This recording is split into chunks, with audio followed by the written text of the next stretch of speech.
News Channel 15 presents The Film Reel, the talk show where we discuss everything going on in the world of movies and television, with hosts Bryce West and Ian Lloyd. This is The Film Reel. Hello and welcome into The Film Reel, the talk show where we discuss everything going on in the world of movies and television. I am Bryce West. And I'm Ian Lloyd. We've got a pretty exciting episode for you all today. We're going to be reviewing the new Marvel Disney Plus show, Secret Invasion, as well as the latest Wes Anderson movie, Asteroid City. But first, let's take a look at this week's box office report. Coming in at number 5 is The Little Mermaid, starring Halle Bailey, John Howard King, and Melissa McCarthy. The young mermaid makes a deal with a sea witch to trade her beautiful voice for human legs so she can discover the world above water and impress a prince. The film brought in $11 million, dropping 52.3% from last weekend. For The Film Reel, I'm Ian Glendler. Coming in at number 4 is Transformers: Rise of the Beasts, starring Anthony Ramos and Dominic Fishback. During the 90s, a new faction of Transformers, the Maximals, joined the Autobots as allies in the battle for Earth. The film brought in $20.7 million, dropping 66.1% from last weekend. For The Film Reel, I'm Micah Henson. Coming in at number 3 is Spider-Man Across the Spider-Verse, starring Shameik Moore and Haley Steinfeld. Miles Morales catapults across the multiverse, where he encounters a team of spider people charged with protecting its very existence. When the heroes clash and handle a new threat, Miles must redefine what it means to be a hero. The film brought in $27.3 million, dropping 50.9% from last weekend. For The Film Reel, I'm Gretchen Owen. Coming in at number 2 is Elemental, starring Leah Lewis and Mamadou Afi. The film follows Ember and Wade in a city where fire, water, land, and air residents live together. The film opened with $29.6 million. For The Film Reel, I'm Tegan Roll. Coming in at number 1 is The Flash, starring Ezra Miller, Sasha Collier, and Michael Keaton. Barry Allen uses his super speed to change the past, but his attempt to save his family creates a world without superheroes, forcing him to race for his life in order to save the future. The film opened with $55.7 million. For The Film Reel, I'm Drew Pounton. So nothing too out of the ordinary. Flash obviously comes in at number 1. However, underperforms quite a lot. Only a $55 million opening weekend. Compared to a lot of the other films in the DC Extended Universe, that is quite low. I believe it's lower than Black Adam, which was not a huge success for DC, to say the least. So, which is quite surprising because I think reception for this has been quite mixed. You know, we were very positive on it, but there's a lot of people who have been very negative, especially with the special effects and stuff like that. And I think a lot of people just don't really want to see a film with Ezra Miller in it because of all of the crimes they have committed. But at number 2, we have Elemental, which was actually quite the surprise for me. I didn't expect it to make it up that high. It does make sense. It's a new release. It's a new kids film from Disney, Pixar, so obviously a ton of people are going to go see it. Now, that also being said, severely underperformed. And only around $29 to $30 million open is quite abysmal, especially for a Disney Pixar film. So, like we said in the last episode, I think Pixar has definitely got a lot of work to do if they're going to want to kind of rebuild I guess the relationship with its audience, like actually people wanting to go out to the theater to go see their films. Coming in at number 3 is Spider-Man Across the Spider-Verse, still doing absolutely great at $27 million. It's been in the box office for a few weeks, and it came pretty close to doing better than Elemental, a new release. True. Yeah. So. Not far off. Very interesting. Transformers: Rise of the Beasts went from 1 to 4, grossing around $21 million last week. 66% drop. That's not great, you know. But I don't know. It seems to be like. I don't know. Like, what do you think is happening here? Like, these big mega franchises just aren't doing. I mean, except for like Spider-Man and Guardians did really well, but almost everything else seems to be underperforming. The market is oversaturated, and it's the same thing with the video game crash of 1983. People are getting a ton of mediocre nonsense, and they don't want it anymore. So they're not coming to see it. Speaking of mediocre nonsense, Little Mermaid at number 5. This will be the last week that this will be the last week that we'll be seeing that one for sure. Grossing around $11 million the past weekend. But with that being said, we're going to move over to our box office showdown segment of the show. I lost last week, so I'm going to be reviewing Armageddon because asteroids, I guess. But first, we're going to give our predictions for next week's box office results. So I'll go ahead and start. I think Spider-Man is going to come back to number one. I think all of the other films around it have just been severely underperforming, and Spider-Man has continued to do decent numbers for itself. So I think Spider-Man will actually go back to number one next week, especially since there aren't huge films opening this week. But coming in at number two, I have The Flash. It definitely underperformed, but I don't think it's going to underperform to the point to where it's going to go much lower than number two. Number three, we're going to be reviewing it today. Its wide release is today, Asteroid City. I think this is a one where it has a huge cast. It's a Wes Anderson film, a very acclaimed director. But I think the weird release that it's had, to where it kind of came out a week ago, but really not really, and so it's kind of like, I don't know if people really know a lot about the film or know what to expect. So I don't know if that one will open much higher than number three. Number four, I have No Hard Feelings. It's a romantic comedy with Jennifer Lawrence.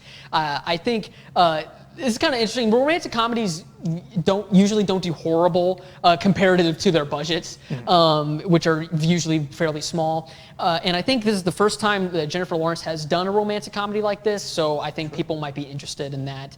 And then number five, this might be a little risky. I have Elemental staying at the top five. I have it at number five. I think it's still, like, just because there isn't a lot more opening, and I think it might have a little more stay power than Transformers. With it being a kid's film, I think it could stay in the top five, just barely at number five. Okay. I'm going to say Spider-Man number one, Flash number two, like you. I do think No Hard Feelings is going to be number three. Okay. And then I'm actually going to say Elemental number four. Wow. Then Asteroid City number five. That's quite interesting. Yep. Just out of curiosity, this isn't part of the game, but where around do you think Asteroid City is going to open? Let's see. I'm trying to think. Because Elemental opened at around 30 million, which is already very small. You know what? I'm going to say $20 million. $20 million. Okay. Wow. Maybe less. I don't know. With a cast like that, that would be a very, very interesting to see. People are freaks. People are freaks. But I'm going to go ahead and move on now to my review of Armageddon as my punishment for this week. Since we're reviewing Asteroid City, Armageddon has a big asteroid. Feel like we're really stretching for this one, but I think it's perfect. You think I think Armageddon might be the most egregiously okay movie I have seen in a long time. I don't, there's just really nothing there, is there? The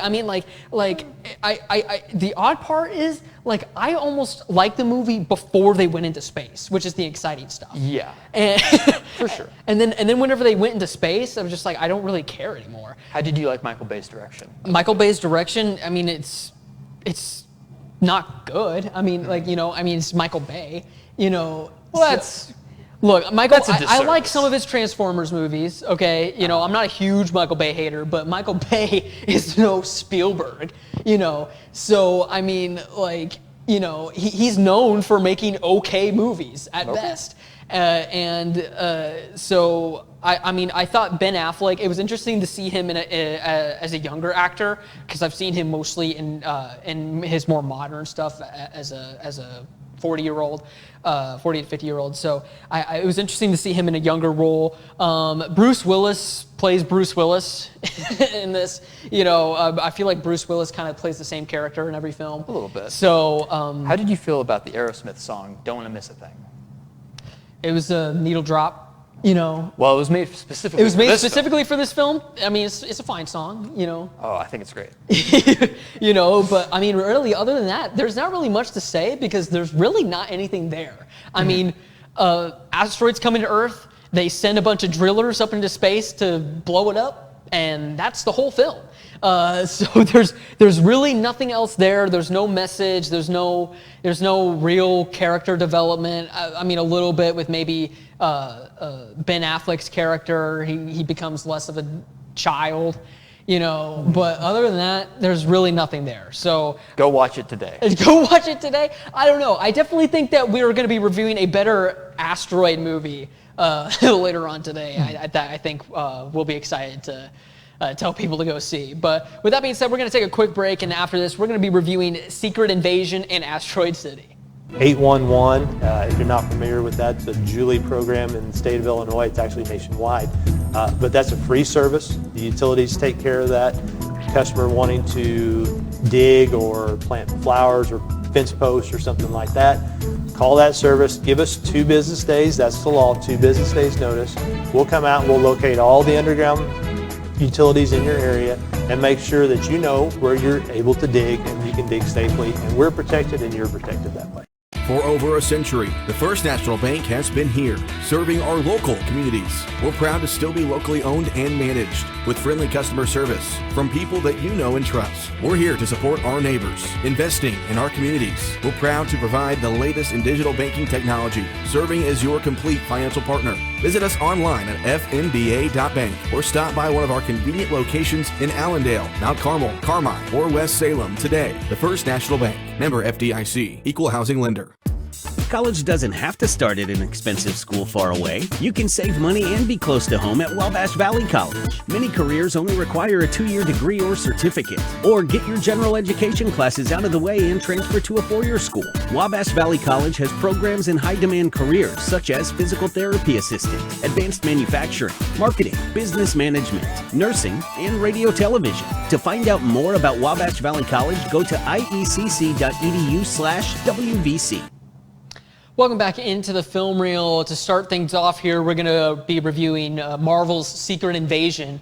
And this stars Sam Jackson as Nick Fury in the starring role for the first time in the Marvel Cinematic Universe. We've seen him in a lot of the other Marvel films, but this is the first time that he's been the lead starring character, lead starring role. And this is a Disney Plus series. It's 6 episodes, which is the typical amount for a Disney Plus series. And kind of like Armageddon, it is aggressively okay. Yeah, we only saw episode 1, so maybe something else happens as the show goes on. But as of right now, it's very boring, it's very bland, and I personally do not see myself watching the rest of the show. Yeah, I mean, I'm definitely going to be watching the rest of the show just because I'm a big Marvel fan, big superhero fan. But it does, a lot of the Marvel shows have this problem where they start off and it is just really boring. Yeah. It's just all exposition. There's really not a lot of action. We do get a little action in this, but it's just kind of the flaws of having the 6-episode format with these Disney Plus shows, and then later on they do get a little better as we get more into the action, more into the story and stuff like that. But with this, I just don't like. This feels a little different because at least with those, like it's Falcon and the Winter Soldier, those are cool characters. Yeah. Like those are characters I cared about.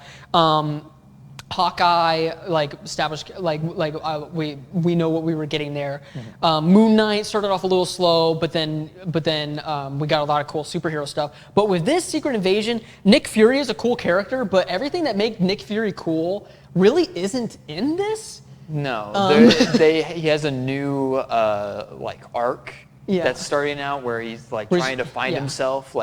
Everybody says oh, you're not who you used to be, and us as audience members are like, yeah, we kind of wish that was the person we're seeing. Yeah. And it's just really not an interesting arc for him. No. Because Nick Fury, forced. Nick Fury isn't somebody who has a midlife crisis, or I guess this wouldn't really be a midlife crisis, but Nick Fury isn't. I don't know. We know he's been up on this space station for years, but we don't really get to know anything about that. Mm-hmm. I mean, I'm assuming they're saving some of that for the Marvels because that's a more space themed movie. But with this, it's just like, hey, I'm back, I'm old, there's Skrulls here now, and they're taking over the world, and we can't ever tell who's who. I find this is presenting itself as like a thriller, espionage, secret agent show, but none of it's interesting. The plot lines aren't cool or like worth engaging over. It feels very bland in the way that most of these Marvel shows are. Yeah, at least at the start. Of course, this is just episode 1 of a 6-episode series, so it could, who knows? This could end up being the greatest thing to ever cross the face of the earth. I highly doubt it with this start, but and then another thing we kind of want to talk about is right off the bat, we do start off with a little bit of controversy that doesn't really have anything to do with the plot of the show, but the intro uses exclusively art that is AI generated, and it doesn't look good. I mean, it's not really supposed to, because it is supposed to kind of fit the feel of, like, you know, the Skrulls are invading, you never know who's who, you never know what's real. And with that, I kind of get what they were going for, but they kind of did.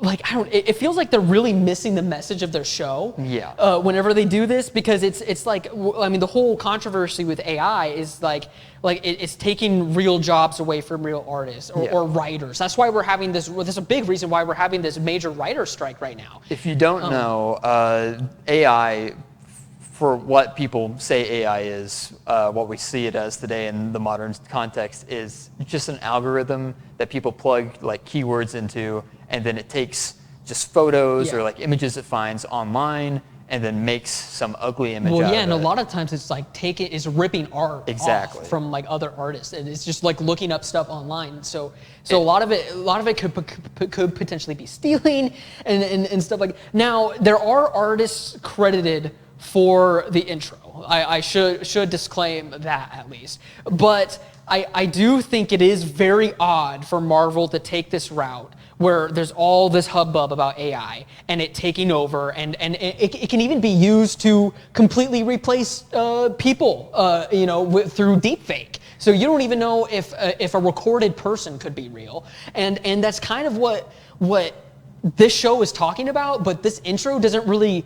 It really just, I don't know, it just goes against the entire message by being what it's trying to speak against. It gives off the air of a corporation who has run out of ideas and will just chase any trends that they see today. I think it's a perfect tone setter for the show, because I feel no passion in the show at all. There's nothing here with like artistic intent. It just feels like Marvel just doing the same old thing they've always been doing, going through the motions, and I really don't recommend the show at all. I think at least not off of the premiere. No, there's for me nothing really here, and I doubt that's going to change as the show goes on. Honestly, I'm not very optimistic about it either. I mean, of course, I hope that it's going to be improved and be good, but I'm not super optimistic about it. But with that being said, we're going to move on now to Asteroid City, a much better production. Ian, this is actually one of your favorite films of the year. It is. As of right now, it's my favorite film of the year. It's by one of my favorite film directors, Wes Anderson. You probably know him from the way his style looks in all of his movies, but he's this art house director who is maybe the most mainstream I would say of these art house movies. And it's because of this distinct style and his huge cast of characters that he comes back to, or huge cast of actors that he comes back to every single time. And this movie just worked for me in a multitude of different ways. I felt like it was funny, it was scary at points, it really engaged the audience in just a message about, well, there's a small message about grief, it's about a whole different ton of things, but for me, I felt like this movie was mainly about just Wes Anderson himself dealing with his, introspecting his idea of like what's like to make movies, and the idea of like sharing art with an audience, and like if you're doing that right, and all this, I think it's I think it's brilliant. Bryce, what do you have to think about this? Yeah, I mean, this is the first Wes Anderson film I've seen. I know, kind of crazy, but it really makes me want to see the rest of his stuff because I do really like his style. I think on a first viewing, it's a lot to take in. Yes. As somebody who's never seen a Wes Anderson film, so I'm not as much into it as you are, but I still really enjoyed what they did here. There was a lot of really cool, some of my favorite cinematography I've ever seen in a film. In fact, the image that we have on screen right now is kind of an example to where we have Jason Schwartzman's character and Tom Hanks' character on the phone, but we kind of see them both interacting in their own worlds throughout that scene. We see him we see Tom Hanks' character start off in like the backyard, and then somebody picks up the phone for him, and then he comes up, and then but it's still this just one shot, which I thought was really interesting, just to see like two characters kind of like we see them living at the same time, but they're both doing their own things. Like I thought that was really cool.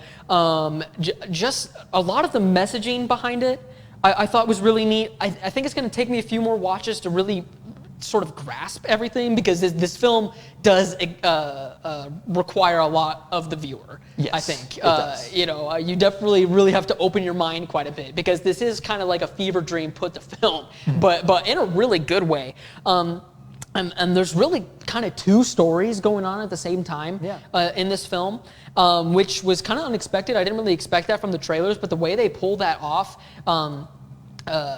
without really spoiling anything, because I don't really want to like give that away, because I think that's really a really kind of cool thing about this film, going in not knowing about it.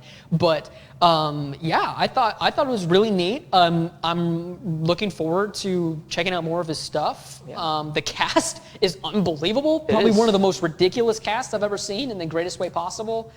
This is other than French Dispatch, this might be his like biggest cast to date. It's incredible, and I think every player has like their own specific part that they do extremely well. Like Jeffrey Wright is hilarious. Oh yeah. Jason Schwartzman, Tom Hanks. There's so many different characters in this, and I think they all have their own moments to shine. It's all great. For sure. Well, and that's really actually a really impressive part of the film is like with the size of the cast, they do a really good job of balancing everybody out and giving everybody something to do. Which is really, really impressive with a cast like this. You can have Tilda Swinton be a minor character in this film and still feel like her role isn't like shortened or unsubstantial, because like everyone gets something to do, and you can tell they're all having a fun time making this movie. Even Margot Robbie has a super small role in this. Margot Robbie has a super small role in this film, but it works really well.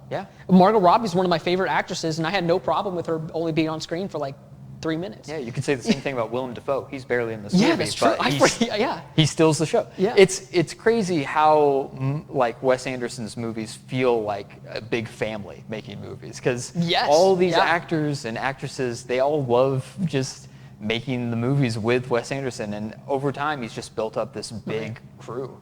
And it's great. It's great to see on screen, and it's great to have this movie that's really reckoning with all of the other films that he's done before. It's phenomenal. Yeah, it's a really cool film. Definitely check it out if you're in any way curious about it. But with that being said, we're going to take another quick break, and then after this, Kane Jones is kind of going to expand on what we just said. He's going to talk about some other films that have some crazy casts coming up. Summer is heating up, and so are the savings at Timberlake Furniture. The 2023 summer sale is underway. Take 23% off of all closeout items. Make sure you have the best indoor escape from the summer heat. Check out our large selection of bedroom suites from the name brands you know and trust. And be prepared to entertain this summer by browsing the area's largest selection of dining room sets. Visit the Tri-State's largest showroom with the largest selection, Timberlake Furniture, so your house feels like home.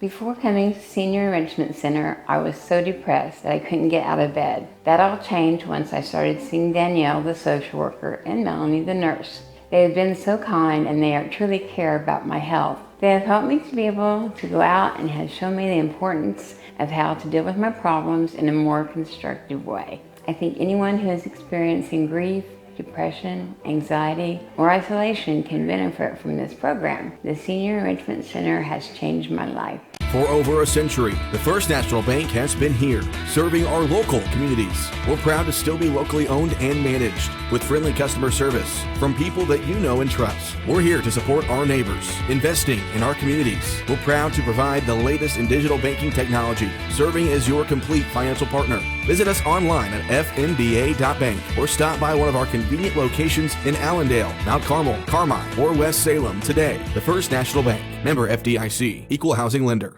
Now, more of the Film Reel with Kane Jones. Hello, everyone. Welcome back. My name is Kane Jones, and for this week's segment, we are talking about films that have incredibly large and diverse casts in honor of Wes Anderson's new film that comes out this week called Asteroid City. It looks amazing, and the cast is stellar, phenomenal. It's a large cast, and it's just, A-lister after A-lister. So in honor of that, we are going to dive into some of the films and films that are part of franchises that I think have just some of the best large and diverse casts, and in my opinion. So we're going to start out with a couple obvious ones. We're going to talk about one of the first, or one of the biggest, I think, franchises ever to be created, and that is Star Wars. Let's go into Star Wars. Star Wars has an incredibly large and diverse cast. That's an easy, kind of obvious one. It's just so big and diverse, and just the characters that were thought of in that is just so amazing. Now, within that same vein, another franchise series that's a part of Marvel, the Avengers, and like specifically the first Avengers, just bringing that cast together for the first one, and that set the precedent for the whole. Every film after that, but I thought that was another one where you had all these incredible characters, and so many characters, right? And it was sort of along the same lines of Star Wars, where you had so many big, what I would call heavy hitters in it, that were a part of that franchise, And so those are two of the big ones, so sort of the obvious ones out there. Now we're going to go into some deeper cuts with different ensembles that I think that are some of my personal favorites. And I kind of classified these by director. So Quentin Tarantino, he's a famous director. He's got so many films out there, and several of his films have incredible casts, and a lot of the casts are the same. He tends to use the same actors over and over. Pulp Fiction, a cult classic. That and Reservoir Dogs, also another cult classic. He uses similar actors in both of those films, and just the cast from top to bottom in both of those films are stellar. Now moving on to another director, Christopher Nolan, a personal favorite director of mine. Again, he uses some incredible actors in his films. One of his latest films, Tenet, incredible film. Very hard to understand, but it took me like 3 times to watch it before I fully grasped the concept of it. But that cast, along with some of his other films like Django Unchained, that was Tarantino. So back to him, that is a Tarantino film, Django Unchained, another good cast. Back to Christopher Nolan, as I was saying, I apologize for that. Tenet, Inception, that was the one that I was actually thinking of. Inception's another one, much like Tenet, very hard to understand, and I think the cast was just stellar from top to bottom. And last but not least, we're going to go with Wes Anderson. Since he's the one that we should ultimately talk about, because his new film Asteroid City is coming out. His discography is also pretty impressive. He's got films such as The French Dispatch, Grand Budapest Hotel, and Moonrise Kingdom, and all these films so creative. The cast in all of those are so, it really just off the wall, and large and diverse. And that's what I think makes Wes a really good director. He just used a creative cast, much like the other films that I had mentioned. So those were my picks of, films that just have unique and diverse casts in those films. That's all I have for you guys. Back to you. Thank you to Kane for that. And that's going to pretty much wrap things up here on today's episode of the Film Reel. Thank you all so much for watching. Definitely check out Asteroid City. I don't think it's going to do all that well, but I definitely think it is a movie worth watching. So absolutely. It's worth helping the cause. Don't watch Secret Invasion. Don't watch. Well, I mean, Secret Invasion you can just watch from home, so it's not like it's stopping people from. Don't waste your time. I definitely think, I guess if you had to pick one, definitely check out Asteroid City. The cast is amazing, the story is really cool, and just the art direction is absolutely incredible. But yeah, thank you all once again so much for watching, and we'll see you next week for more of the Film Reel.